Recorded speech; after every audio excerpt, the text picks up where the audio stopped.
Most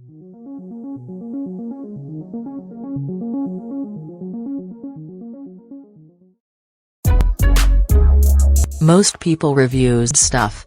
They also say this product is the price is quite good.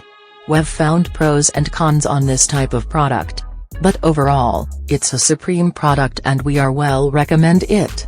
When you however want to know more details on this product, so read the reports of those who have already used it. Visit the product detail link in description for an item you wish to buy. Tap add to cart. When you've finished adding items to your cart, tap the shopping cart icon. If you need to edit the items in your cart, tap save for later or delete next to the item in the cart.